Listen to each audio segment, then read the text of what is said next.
الحمد للہ رب العالمین والصلاة والسلام علی سید الانبیاء والمرسلین اما بعد فاعوذ باللہ من الشیطان الرجیم بسم اللہ الرحمن الرحیم۔ الحمدللہ آج درس قرآن علامہ شعیب عباسی صاحب نے فرمایا، یہ سب جتنے بھی علماء مجھ سے پہلے بیانات کر رہے ہیں، جیسے کہ میں نے پہلے بھی آپ کو تعارف کرایا تھا، یہ ہماری اکیڈمی کے ہی تیار شدہ علماء ہیں، یہیں کے تربیت یافتہ ہیں اور ماشاءاللہ اب عالم اور مفتی بن کر دین اسلام کی اخلاص سے خدمت کر رہے ہیں، اور ماشاءاللہ انہی کی مثل یا ان سے تھوڑا سا درجے کم بہت سے سینکڑوں کی تعداد میں لڑکے اور لڑکیاں، علماء، عالمات، مفتیان کرام اور مفتیات الحمدللہ اپنے اپنے طور پر دین اسلام کی خدمت کر رہے ہیں۔ یہ صرف تھوڑی سی بات میں نے اس لیے کی کہ جو ہمارے بھائی بہن اکیڈمی سے مالی تعاون کرتے ہیں، اکیڈمی کی حوصلہ افزائی کرتے ہیں، اور رمضان کے مہینے میں ان کو یہ خوشخبری بھی حاصل ہو کہ آپ کا جو بھی آپ سرمایہ دیتے ہیں وہ کسی کی جیب میں نہیں جاتا۔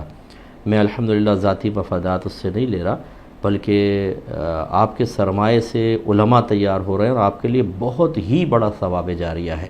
اللہ تعالی ہمیں اخلاص عطا فرمائے اور مزید تعاون کی توفیق جاری رکھنے کی توفیق عطا فرمائے۔ آج جو درس قرآن ہوا وہ 16واں سپارہ اور 16ویں سپارے کا جہاں سے اختتام تھا وہاں سے سٹارٹ ہوا، اور 17ویں کے ربع تک ہم پہنچے، سوا سپارہ ہوا۔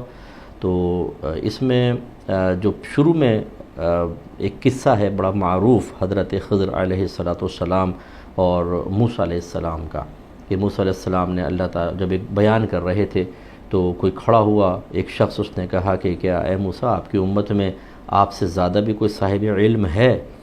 تو نبی جو ہوتا ہے سب سے زیادہ اپنی امت میں علم والا ہوتا ہے، سب سے بڑھ کر ہوتا ہے۔ آپ نے فرمایا کہ نہیں، یہی آپ نے کہنا بھی تھا، آپ نے فرمایا کہ نہیں۔ تو پھر اللہ تعالیٰ کی طرف سے آپ کو وحی کی گئی کہ آپ سے زیادہ صاحب علم بھی ہیں، یعنی ایک مخصوص علم کے اعتبار سے۔ علم شریعت تو موسیٰ علیہ السلام کے پاس تھا، لیکن ایک علم باطن، حکمتوں کا علم، کہ کام کے پیچھے، کسی بھی فعل کے پیچھے اللہ تعالیٰ کی کون سی حکمت کار فرما ہے، یہ علم اللہ نے ان کو دیا تھا۔ تو پھر موسیٰ علیہ السلام نے عاجزی اختیار کرتے ہوئے عرض کیا، رب کریم میں چاہتا ہوں کہ ان سے اس چیز سیکھوں، ان کے پاس جاؤں۔ تو اللہ تعالیٰ نے پھر راستہ الہام فرمایا، طویل واقعہ ہے، پھر آپ وہاں گئے ہیں اور ان کی صحبت میں رہے ہیں۔ اسی سے استدلال کرتے ہوئے علماء نے فرمایا کہ خضر علیہ السلام بھی نبی ہیں، کیونکہ ایک غیر نبی کبھی بھی علم میں نبی سے آگے نہیں بڑھ سکتا۔ یہ ایک قوی دلیل ہے حضرت خضر علیہ السلام کی نبوت پر۔ اب موسیٰ علیہ السلام ساتھ رہے، طویل واقعہ آپ نے پہلے بھی سنا ہوگا کہ کشتی کا پہلے کو لڑکا کھیل رہا تھا، حضرت خضر علیہ السلام نے اس کو قتل کر دیا، پھر ایک کشتی میں بیٹھے ان لوگوں نے آپ کو بڑی آؤ بھگت کی، ادب احترام کے ساتھ بٹھایا، لیکن جب دوسرے کنارے کے قریب پہنچے تو حضرت خضر علیہ السلام نے کشتی میں سوراخ کر دیا، اور پھر ایک گاؤں کے پاس پہنچے تو وہاں عرف اور رواج کے مطابق یہ گاؤں والوں پر لازم تھا کہ مہمان کی تعظیم کرتے، انہیں کھلاتے پلاتے، لیکن انہوں نے ان کا خیال نہ کیا، بالکل کچھ نہیں پوچھا اور کوئی خدمت نہیں کی، جس سے موسیٰ علیہ السلام جلال میں تشریف لائے۔ پھر جب باہر آنے لگے تو شہر کے کنارے پر ایک دیوار تھی جو بالکل گرنے کے قریب تھی، تو خضر علیہ السلام نے بطریق معجزہ اس کو درست کر دیا۔ اس پر پھر آبجیکشن حضرت موسیٰ علیہ السلام کا ہوا، اور پھر خضر علیہ السلام نے اپنے ان افعال کے پیچھے جو حکمت الہیہ کار فرما تھی وہ بیان کی، اور یہ ثابت کیا کہ یہ میں اپنی طرف سے نہیں کیا، یہ تو اللہ کے حکم سے کیا ہے۔ جیسے یہ آگے آخر میں انہوں نے کہا کہ وما فعلتہ عن امری، یہ جو کچھ میں نے کیا یہ میں نے اپنے حکم سے نہیں کیا، اپنی مرضی سے نہیں کیا، یہ تو اللہ تبارک و تعالیٰ نے حکم دیا۔ اس میں جو تیسری چیز تھی جو انہوں نے تعویل بیان کی کہ ہم گاؤں میں جو ایک دیوار تھی اس کو سیدھا کیوں کیا، اس کا جواب جو ہے اس تک میں آپ کو لانا چاہ رہا تھا، تو وہ میں عرض کرتا ہوں۔ تو حضرت خضر علیہ السلام نے عرض کی وَأَمَّا الْجِدَارُ، اور بہر الدیوار، فَكَانَ لِغُلَامَيْنِ يَتِيمَيْنِ فِي الْمَدِينَةِ، تو یہ شہر میں دو یتیم بچوں کی تھی، وَكَانَ تَحْتَهُ كَنْزٌ لَهُمَا، اور اس دیوار کے نیچے ان کا خزانہ تھا، وَكَانَ أَبُوهُمَا صَالِحًا، اور ان کا باپ نیک تھا، فَأَرَادَ رَبُّكَ، تو آپ کے رب نے ارادہ فرمایا، أَن يَبْلُغَا أَشُدَّهُمَا، کہ پہنچا دے انہیں ان کی بلوغت تک، جوانی کی عمر تک پہنچا دے، وَيَسْتَخْرِجَا كَنزَهُمَا، اور نکالیں وہ دونوں اپنا خزانہ۔ تو یہ اس میں بس کیوں میں نے یہاں اس کو بیان کیا، یہ سمجھانے کے لیے کہ بعض اوقات ہم سمجھتے ہیں کہ ہماری اولاد کی پروٹیکشن ہوتی ہے مال سے، کماؤ، حرام کماؤ، حلال کماؤ، بینک بیلنس بنا کے جاؤ تو اب ہمارے بچے بڑے آرام سے رہیں گے۔ حرام سے کبھی سکون نہیں ملتا، حرام سے کبھی فیوچر کو پروٹیکشن حاصل نہیں ہوتی، جیسے آئے گا ویسا نکلے گا، اولاد ویسی خرچ کرے گی اس کو۔ اگر آپ چاہتے ہیں کہ آپ کے دنیا سے رخصت ہو جانے کے باوجود بھی آپ کی اولاد اللہ تبارک و تعالیٰ کی طرف سے رحمتیں حاصل کرے اور اللہ تعالیٰ براہ راست ان کی حفاظت کا اہتمام کرے، تو بس یہ طریقہ اختیار کریں، وَكَانَ أَبُوهُمَا صَالِحًا۔ اور یہ علماء نے فرمایا، مفسرین لکھتے ہیں کہ یہ کوئی ان کا اصلی باپ کے بارے میں نہیں تھا کہ جو ایک دم جس کی اولاد تھے، بلکہ ان کی نسلوں میں 7ویں نسل میں ایک شخص تھا جو نیک اور پرہیزگار تھا، اس کی برکات یہ حاصل ہوئیں۔ اور اگر ہم اس کو ظاہری معنی پہ رکھیں کہ ان کا باپ نیک تھا، یعنی ان کے والد نیک تھے، بچپن میں فوت ہو گئے، بچے چھوٹے تھے اور باپ فوت ہو گیا، تب بھی آپ دیکھیں کہ اللہ تبارک و تعالیٰ نے ان بچوں کے مال کی حفاظت کا از خود اہتمام کیا اور اپنے نبی کو مقرر کیا کہ بطریق معجزہ دیوار کو سیدھا کریں، کیونکہ اگر یہ گر گئی خزانہ باہر نکلے گا، لوگ لوٹ سکتے ہیں، اس لیے دیوار کو سیدھا کر دیں تاکہ بچے بڑے ہو کر خود اپنا خزانہ باہر نکالیں۔ اس پہ علماء نے یہی لکھا ہے، مفسرین نے، آپ بھی ذرا توجہ فرمائیں کہ اگر آپ یہ چاہتے ہیں کہ آپ کے مرنے کے بعد آپ کی اولاد کی حفاظت کا ذمہ خود اللہ تبارک و تعالیٰ لے لے، تو ہمیں نیک بننا چاہیے، ہمیں پرہیزگار بننا چاہیے، ہمیں دین کے قریب آنا چاہیے، دین کو اپنے اوپر نافذ کرنا چاہیے۔ اگر میں آپ سے کویسچن کروں، بتائیں آپ کی اور میری تدبیر میرے بچوں کے مستقبل کو بہتر بنائے گی اللہ تبارک و تعالیٰ، تو آپ کا جواب ہوگا اللہ تبارک و تعالیٰ۔ لیکن پھر بھی میں آپ کو کہوں گا کہ ان دونوں چیزوں میں ایک بیلنس رکھیں۔ وہ کیسے کہ ہم نیک بنیں تاکہ اللہ تعالیٰ بعد میں حفاظت کرے، اور جو ایک بشر ہونے کے اعتبار سے، ایک مکلف ہونے کے اعتبار سے اللہ تعالیٰ نے اپنے گھر والوں کے لیے ہمیں کمانے اور ان کے مستقبل کو سیف کرنے کے لیے جو تدبیر اختیار کرنے کا حکم دیا ہے، اس اعتبار سے ہمیں کمانا بھی چاہیے۔ یہ میں نہیں کہہ رہا ہوں کہ اب آپ یہ کہیں کہ چلو بھئی ہم تو نیک بن جاتے ہیں، کام دھندہ چھوڑ دیتے ہیں، اللہ تعالیٰ حفاظت کرے گا۔ حفاظت کرنے والی ذات اللہ کی ہے، لیکن ایک چیز پہ توجہ کر کے دوسری چیز سے عدم توجہ ہی کریں، یہ صحیح نہیں ہے۔ تو اس لیے سمجھانے یہ مقصود ہے کہ ہم نیک بنیں اور حلال کمائیں۔ اگر وہ قلیل بھی ہوگا تو یہ سوچتا ہے یار میں اچانک مر جاؤں گا، میرے بچوں کا ہوگا کیا؟ بے فکر رہیے، آپ کے بچوں کا بہت کچھ ہوگا، دنیا والے کیا سنبھال سکتے ہیں، میرا رب سنبھالتا ہے۔ تو انشاءاللہ پھر اللہ تعالیٰ حفاظت فرمائے گا۔ اور اگر ہم نے نیک نہیں بنے اور صرف دنیا جمع کر کے ہم نے سوچا کہ بچوں کے مستقبل کو محفوظ کریں، تو اللہ کی تائید ہٹ جائے گی۔ جب یہ تائید غیبی ہٹے گی تو پھر آگے جو معاملات ہونے والے ہیں وہ آپ اور میں اس کو نہیں دیکھ سکتے، نہ روک سکتے ہیں۔ ہم نے کئی لوگوں کو دیکھا ہے، ان کے بچے ناز و نعیم میں پلے اور پھر فٹ پاتھوں پر آ گئے، ایسے کرائسس میں مبتلا ہوئے کہ کھانا پینا مشکل ہو گیا، عزت بچانا مشکل ہو گیا۔ تو یہ اگر سوچیں کہ میں بس اپنی تدبیر اختیار کروں، اللہ کی نہ مانوں، اللہ میری مانتا رہے اور میں سرکشی کا راستہ اختیار کر کے اپنے بچوں کے فیوچر کو سیف کروں، ایسا نہیں ہوگا۔ ہمیں نیک پرہیزگار ہونا چاہیے، ہمیں نمازی بننا چاہیے، گناہوں سے بچنا چاہیے، رزق حلال حاصل کرنا چاہیے، چاہے قلیل ہی کیوں نہ ہو۔ ہاں اگر اللہ نے ذرائع آپ کو دیے ہیں اور آپ وسیع رزق حلال حاصل کر سکتے ہیں، اس طرح کہ اللہ اس کے رسول اور عام مخلوق کے حقوق کی ادائیگی میں کوتاہی بھی نہ ہو، تو کوئی حرج نہیں ہے۔ اس سے پھر آپ زکوٰۃ بھی ادا کریں، حج کریں، قربانی کریں، صدقہ فطر ادا کریں، غریبوں کی امداد کریں اور اپنے بچوں کے لیے جمع کر کے رکھیں۔ مذہب منع نہیں کرتا، لیکن اگر ہم ڈس بیلنس ہو جائیں گے کہ ہم نیک نہ بنیں، ہم پرہیزگار نہ ہوں، ہم عبادات اختیار نہ کریں اور حرام کمائیں اور اب سوچیں بچوں کو مستقبل محفوظ ہوگا، یہ بس میں آپ سے عرض کر رہا ہوں کہ یہ سوچ اور فکر غلط ہے۔ ہمیں اس آیت سے سبق حاصل کرنا چاہیے کہ ان کا باپ نیک تھا تو اللہ تعالیٰ نے اپنے نبی کو حکم دیا ہے کہ ان بچوں کے سامان کی حفاظت کرو کیونکہ ان کا باپ نیک تھا، تو فائدہ پھر ہماری نسلوں کو اس انداز سے پہنچے گا۔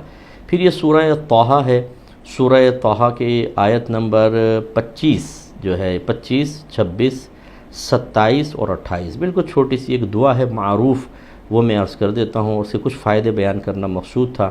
جب اللہ تبارک و تعالیٰ نے موسیٰ علیہ السلام کو تبلیغ کے لیے بھیجا کہ فرعون کو جا کے تبلیغ کریں، تب موسیٰ علیہ السلام نے یہ عرض کی تھی، اور اس عرض کرنے کی وجہ یہ تھی کہ جب آپ چھوٹے تھے تو آپ کو پتہ ہے کہ فرعون نے ایک خواب دیکھا کہ مصر کی حکومت ایک آگ آئی ہے اور وہ جلا رہی ہے۔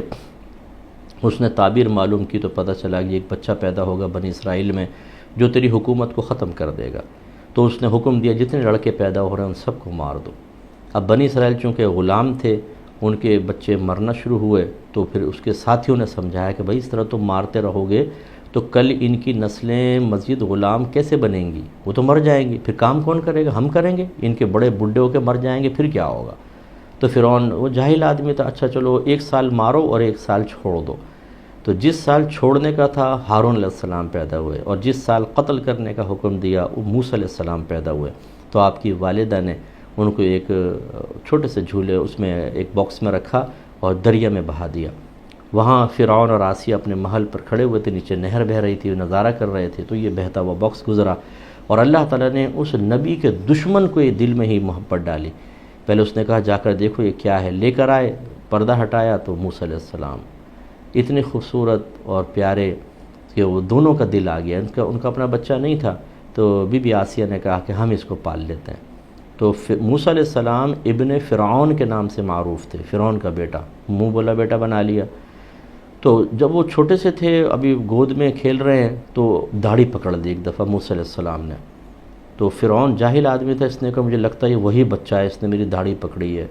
تو بی بی آسیہ نے کہا کہ بھئی یہ تو چھوٹا بچہ ہے، اسے کیا پتا کہ یہ کیا معاملہ ہے، تم اس کے سامنے آگ رکھو یا ہیرا ڈالو، یہ تو دونوں کو پکڑ لے گا۔ بس اس نے کہا یہی امتحان ہوگا، ایک ہیرا رکھو ایک آگ کا انگارہ، اگر اس نے ہیرا منہ میں اٹھا کے رکھ لیا تو اس کا مطلب ہے کہ یہ وہ بچہ نہیں ہے، اور انگارہ اٹھا کے رکھا، وہ ہیرا اٹھا کے رکھا تو وہی بچہ ہے، اور انگارہ رکھ لیا تو میں مان لوں گا یہ وہ نہیں ہے۔ وہ رکھ دیا، اللہ کے حکم سے موسیٰ علیہ السلام نے انگارہ اٹھا کے منہ میں رکھ لیا۔ اب دیکھیں اللہ کی حکمت ہے، ہاتھ میں اٹھایا، ہاتھ نہیں جل رہا کہ بچہ تو ٹچ کرتے ہی چھوڑ دیتا، منہ میں رکھ لیا، منہ میں رکھا، زبان تھوڑی سی جلی، اس سے موسیٰ علیہ السلام کی زبان میں تھوڑی سی لکنت پیدا ہوئی، اور یعنی آپ بولتے ہوئے دقت محسوس کرتے تھے۔ تو اب جب تبلیغ دین کا حکم ہوا تو موسیٰ علیہ السلام نے عرض کیا رب کریم، یہ عرض کی قال رب اشرح لی صدری، انہوں نے عرض کی اے میرے رب کھول دے میرے لیے میرا سینہ۔ کھول دے کا مطلب ایک ڈر تھا، ایک خوف تھا، میں جاؤں گا کیا ہوگا، میں صحیح تبلیغ کر سکوں گا نہیں کر سکوں گا، اس کا ریئیکشن کیا ہوگا، اس کی وجہ سے سینہ تھوڑا سا تنگ محسوس ہوا۔ تو اللہ میرے سینے کو کھول دے، وَيَسِّرْ لِي أَمْرِي، اور میرے لیے میرے کام کو آسان کر دے، وَاحْلُلْ عُقْدَةً مِّن لِّسَانِي، اور میری زبان کی گرہ کھول دے، میری لکنت کو ختم کر دے، یفقہوا قولی، تاکہ وہ میری بات کو سمجھیں۔ بس پھر اللہ تعالیٰ نے دعا قبول کی، آپ کی زبان کی لکنت ختم ہو گئی۔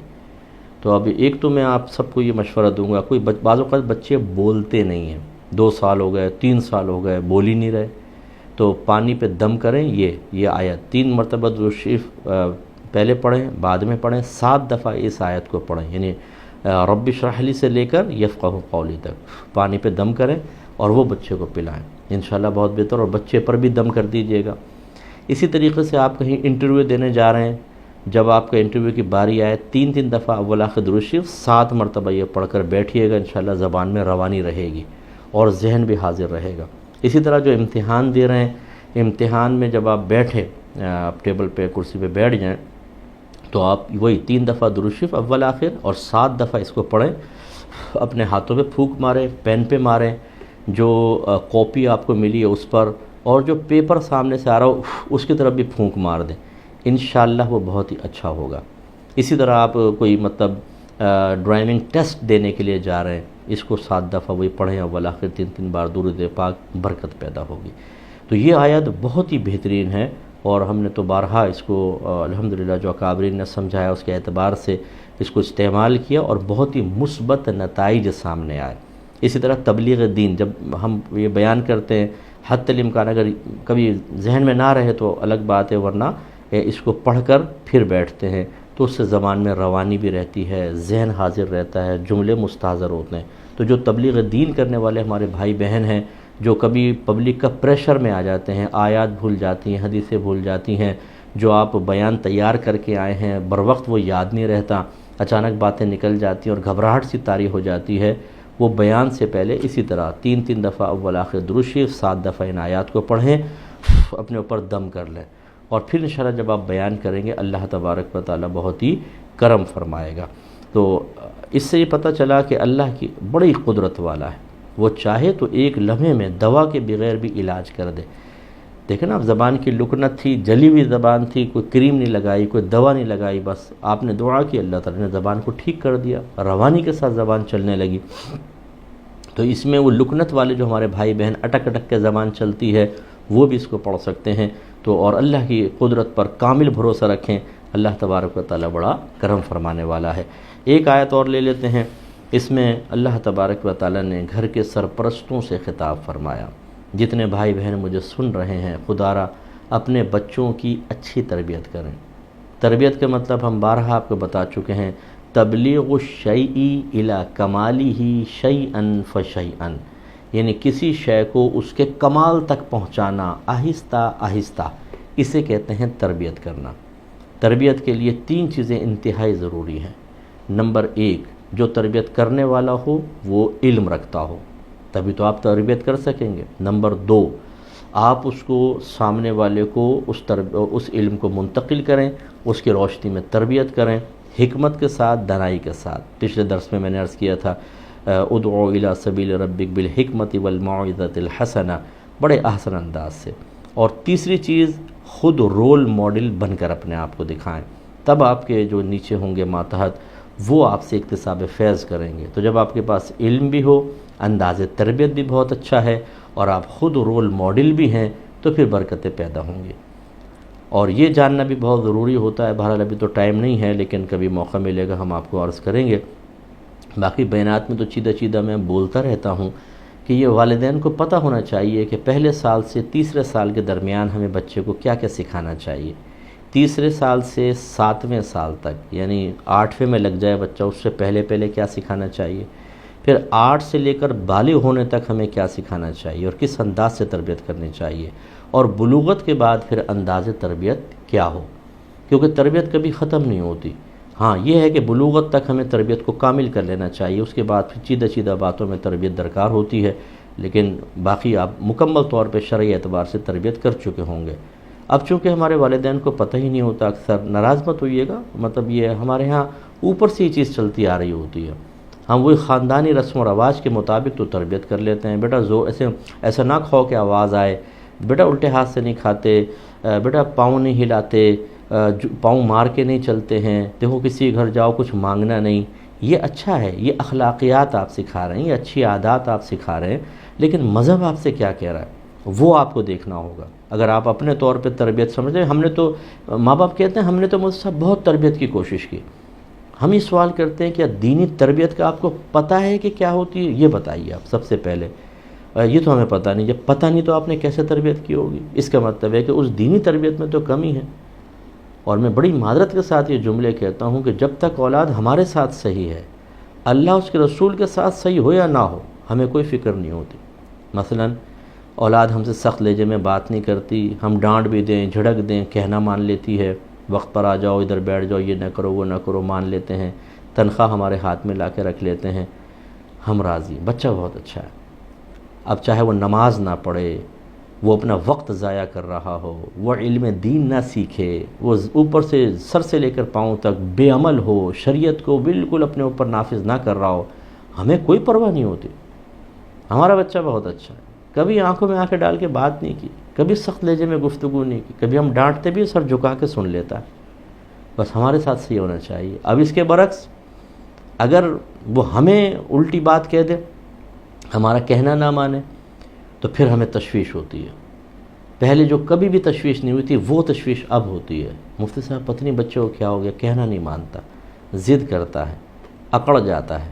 باہر کے بہت سے بھائی بہن ہمیں کہتے ہیں گھر چھوڑ کے چلا گیا لڑکا، اب کوئی وظیفہ بتائیے، وہ نافرمانی کر رہا ہے، بتائیں کس طرح ہم اس کو سمجھائیں۔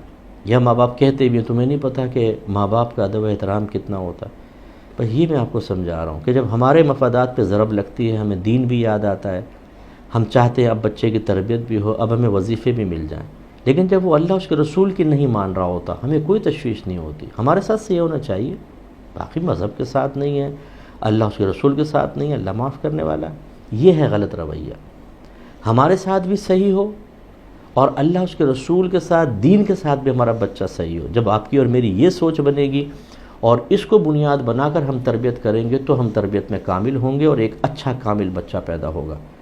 میں باہر کے لوگوں کو اکثر سمجھاتا ہوں, جو ہماری پہلی نسلیں باہر گئیں ان پہ یہاں کا رنگ زیادہ تھا, وہاں کا کم انہوں نے رنگ لیا, وہ کافی محفوظ رہے. پھر ان کے جو بچے ہوئے وہ چونکہ والدین کی زیادہ صحبت میں تھے, ماحول اتنا خراب نہیں تھا, وہاں کا بھی اثر لیا لیکن ادھر کا بھی اثر. پھر ایک اور نسل آئی, تیسری نسل نے باہر کا اثر زیادہ لیا, اپنے ماں باپ کا کم لیا. پھر ایک چوتھی نسل آئی, باہر کا اثر زیادہ, پیچھے کا اثر کم. میں آپ سب سے گزارش کرتا ہوں ذرا دیانتداری سے اپنے بچوں کے رویوں کو دیکھیں, ان کے دین سے تعلق کو دیکھیں, ان کی اخلاقیات کو دیکھیں, ان کی فکر آخرت کو دیکھیں, اور پھر سوچیں کہ جو آپ کی اگلی چوتھی پانچویں اور اس سے آگے جو چوتھی پانچویں نسل آئے گی کیا وہ اس کا ہوگا کیا وہ صحیح مسلمان بھی ہوں گے؟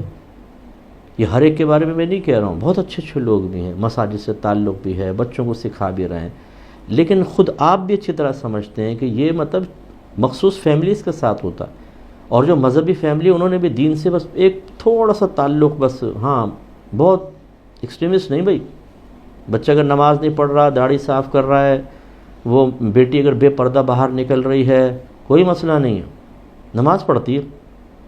باقی کہتے ہوئے والدین خود ڈرتے ہیں, انہیں پتہ ہے کہ بچے پلٹ کے پٹاخ سے جواب دیں گے اور انہیں قانونی پروٹیکشن حاصل ہے, ہم کچھ کہہ ہی نہیں سکتے, مجبور ہے, محض ماں باپ ہیں بعض اوقات.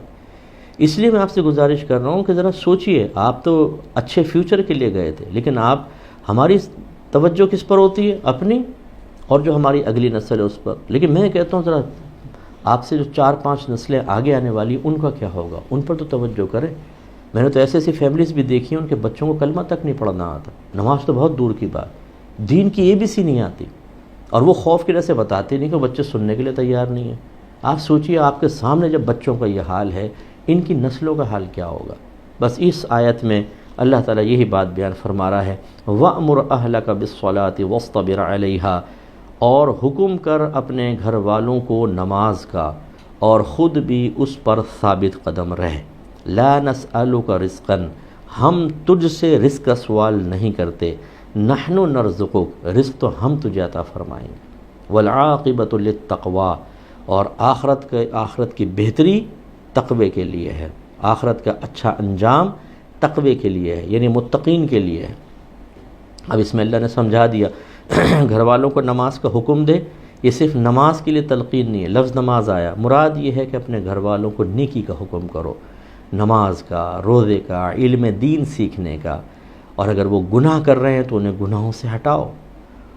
اور یہ جو فرمایا وَاصْطَبِرْ عَلَيْهَا, خود بھی اس پہ ثابت قدم رہو, رول ماڈل بننے کی طرف اشارہ ہے. خود بھی کرو, یہ نہیں کہ اپنے بچوں کو کہتے رہو, خود بھی کر کے دکھاؤ. اور اگر تم یہ کہو کہ جی ہم کیا کریں, بیوی بچوں کے لیے کمانا تو عبادت ہے, ہم تو اسی میں مشغول رہتے ہیں, اور آپ تربیت سے غافل ہو جائیں, آپ صحیح طرح دین کو خود نہ حاصل کریں, رول ماڈل نہ بنیں, اچھے انداز سے تربیت نہ کریں, تو اللہ تعالیٰ فرماتا ہے کہ یہ عذر قابل قبول نہیں. ہم تم سے رزق کا سوال نہیں کرتے, رزق تو ہم تمہیں عطا فرمائیں گے. ہاں کوشش کرنا آپ کا میرا کام ہے. جب نبی کریم صلی اللہ علیہ وسلم نے ارشاد فرمایا کہ قلم قدرت سب کچھ لکھ کر خشک ہو چکا ہے, تو صحابہ کرام نے عرض کیا رسول اللہ پھر ہم عمل کیوں کریں جب سب لکھا گیا؟ سرکار نے فرمایا عمل کرتے رہو, اللہ تعالیٰ ہر ایک کے لیے وہ چیز آسان کر دے گا جس کے لیے اس کو پیدا کیا. یعنی مفہوم یہ ہے کہ بہت سی چیزیں جیسے رزق کا معاملہ ہے, اللہ نے لکھ دیا ہے, جتنا اللہ نے لکھا ہے اتنا آپ کی میری قسمت میں اتنا ہی ملے گا, نہ اس سے زیادہ ہم حاصل کر سکتے ہیں, نہ کوئی شخص جادو ٹونے کروا کے اس سے کم کر سکتا ہے, ملے گا اتنا. تو کیا ہم ہاتھ پہ ہاتھ دھر کے بیٹھ جائیں؟ نہیں, کوشش کرنے کا حکم ہے. تو یہاں یہ نہیں کہا جا رہا کہ رزق نہ کماؤ, رزق تو ہم تمہیں دے دیں گے, یہ نہیں. مراد یہ ہے کہ تمہیں حقیقتاً جو مکلف بنایا ہے وہ ہے جو تم پر ایک بھاری ذمہ داری ہے رول ماڈل بننے کی، اور وہ کس طرح ہوگا؟ آپ علم سیکھیں، علم کو اپنے اوپر نافذ کریں، اسلام کو اپنے اوپر نافذ کریں، اچھے بن جائیں، اور اپنے گھر والوں کو پھر نیکی کا حکم کریں، برائی سے روکیں، انہیں دین سکھائیں۔ اس کے بعد ہم تم سے رزق کا سوال نہیں کرتے کہ سارے کام چھوڑ کے تم رزق پہ لگ جاؤ، بلکہ رزق تو ہم تمہیں عطا فرمائیں گے۔ اس کے ساتھ ساتھ آپ یعنی خود علم سیکھا، عمل کیا، بچوں کو حکم دیا، انہیں علم سکھایا، نیکی کا حکم کرا، برائی سے روکا، پھر آپ رزق کی طرف آئیں، برکت ہم عطا فرما دیں گے۔ یہ ہے معاملہ۔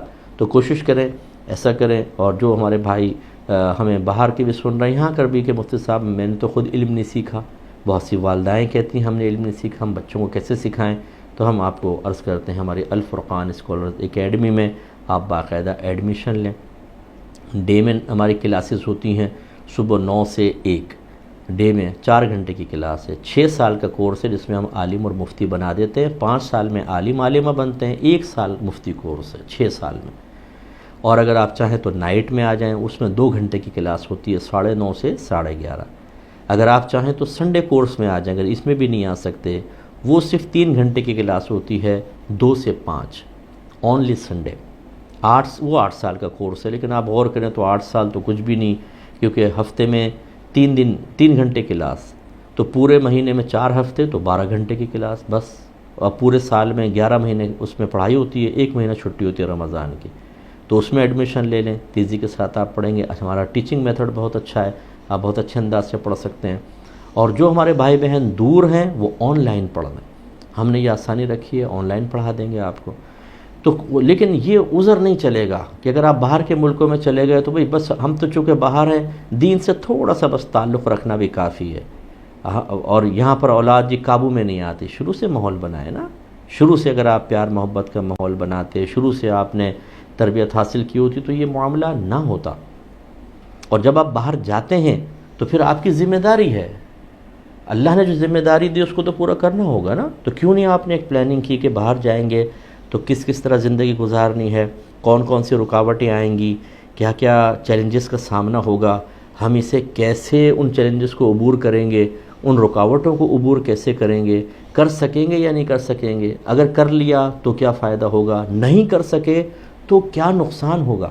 اگر دنیا آپ کو سب مل بھی جائے نا، پوری کائنات آپ کے قدموں میں ڈال دے اور آخرت برباد ہو جائے، آپ کا بچہ میدان محشر میں آپ کا گریبان پکڑے گا کہ آپ نے ہمارے ساتھ کیا کیا تھا۔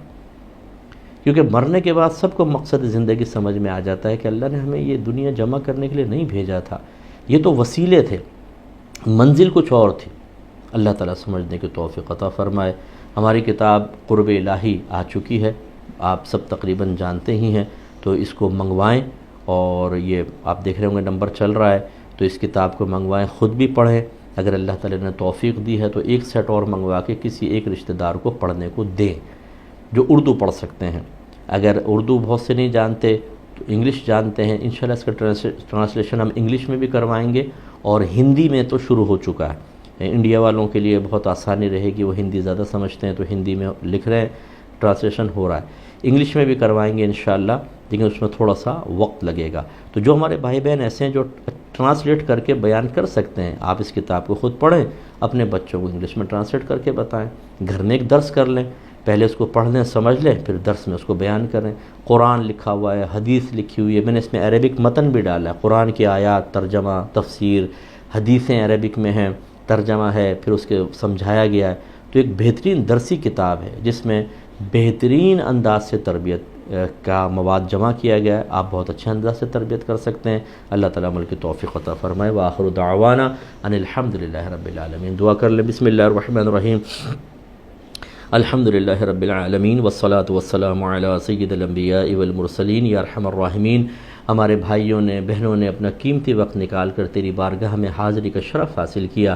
یقیناً ہمارا اس میں کوئی کمال نہیں، تو نے ہی ارادہ پیدا کیا، تو نے ہی ہمت دی، تو نے ہی عمل کی توفیق دی۔ میرے مالک جب سب کچھ دے دیا تو اس کو قبول بھی فرما لے، اور اس کو ہم سب کے لیے بخشش اور مغفرت کا ذریعہ اور سبب بنا لے۔ اے کاش ہم مریں تو ہمیں پتہ چلے گے تمہارے اس فلاں خلاصہ قرآن میں بیٹھنے کی وجہ سے تمہاری بخشش کر دی گئی تھی۔ اے اللہ تعالیٰ ہمارے تمام صغیرہ کبیرہ ظاہری باطنی گناہوں کو معاف فرما دے، ہمارے نیک عمل اپنی بارگاہ میں قبول و منظور فرما لے۔ اے اللہ ہمیں اپنے گھروں کے دروازوں کو اپنے دین کے لیے کھولنے کی توفیق عطا فرما۔ اے اللہ تعالی ہمیں بے عملی والی زندگی سے نفرت عطا فرما دے، باعمل زندگی کی طرف آنے کی توفیق عطا فرما۔ زندگی کے بہت سال ہم نے بے عملی میں گزارے، گناہوں میں گزارے، اے اللہ تجھے اپنے حبیب کریم صلی اللہ علیہ وسلم کی باعمل زندگی کا واسطہ، نبی کی پاکیزگی کا واسطہ اللہ تعالی ہمیں باعمل بنا دے، ہمیں دین کو اپنے اوپر نافذ کرنے کی توفیق و ہمت عطا فرما۔ خصوصاً ہمارے وہ بھائی بہن جو عمر کے آخری حصے میں آ چکے ہیں اور یہ ذہن بن چکا ہے کہ اب پوری زندگی ایسے گزار دی تو آخری عمر میں کیا کریں، اے مالک مولا ہمیں سوچ و فکر عطا فرما کہ اگر زندگی کا ایک لمحہ بھی ملے اور اللہ اس کے رسول کی رضا کے مطابق گزارنے کا موقع مل جائے تو یہ بہت بڑی سعادت کی بات ہے۔ اے اللہ تعالی ہمارے بزرگوں کو، ہمارے بڑوں کو، جو ہماری بہنیں ہیں بڑی عمر کی، انہیں بھی اپنا احتساب کرتے ہوئے موت سے پہلے پہلے کامل توبہ کی توفیق عطا فرما اور باعمل بن جانے کی توفیق عطا فرما۔ اے مالک مولا ہمارے گھروں میں پیار، محبت، الفت، اتحاد و اتفاق کا ماحول بنا دے، لڑائی جھگڑے، فتنہ فساد، اختلاف رائے دور فرما دے، جھنجھلاہٹیں، لڑنا جھگڑنا، بڑوں کی بے ادبی، چھوٹوں کے ساتھ برا سلوک، اے اللہ ہمارے گھر سے بہت دور کر دے، پیار محبت کا ماحول بنا دے، ایک دوسرے کی رسپیکٹ، عزت کرنا، غلطی ہو جائے تو پھر عاجزی کے ساتھ معافی طلب کرنے والا ماحول بنا دے۔ اے مالک مولا ہمارے بچوں کو ہماری آنکھوں کی ٹھنڈک بنا کر رکھ، ہمارے لیے بہت بڑا ثواب جاریہ بنا دے، نیک بنا، پرہیزگار بنا دے، متقی بنا دے۔ اے اللہ تعالیٰ ان کو برے دوستوں کی صحبت سے محفوظ فرما، بری عادات، برے کردار، برے اخلاق اور بری صحبت سے محفوظ فرما۔ خصوصی طور پہ دعا فرمائیں ہمارے جو بھائی بہن ہمارے ساتھ ہماری اکیڈمی کی تعمیر و ترقی کے سلسلے میں معاون بنتے ہیں، اللہ تعالیٰ ان کو صحت کلی عطا فرما، انہیں ہمت و حوصلہ عطا فرما، ان کے مسائل کے حل کے لیے غیب سے امداد عطا فرما، ان کے علم عمر میں، روحانی قوت میں، درجات میں، رزق حلال میں، کاروبار میں، صحت میں بے حد برکت عطا فرما۔ اے مالک مولا انہیں ہر قسم کی زوال عزت سے محفوظ فرما دے، ان کے گھر میں بہت ہی پیار محبت والا ماحول بنا دے، جو ان سے ناراض ہیں انہیں راضی رہنے کی توفیق عطا فرما، جو ان کے خلاف سازشیں کر رہے ہیں انہیں ہدایت عطا فرما اور ناکامی دے دے۔ اے اللہ تعالیٰ جس طرح ہم سب یہاں جمع ہوئے جنت الفردوس میں اپنے حبیب کریم صلی اللہ علیہ وسلم کے مبارک قدموں میں ہمیشہ کے لیے جمع ہونے کی توفیق عطا فرمانا۔ صلی اللہ تعالی علی خیر خلقہ و نور عرشہ سیدنا و مولانا محمد وعلی آلہ وصحبہ اجمعین برحمتک یا ارحم الراحمین۔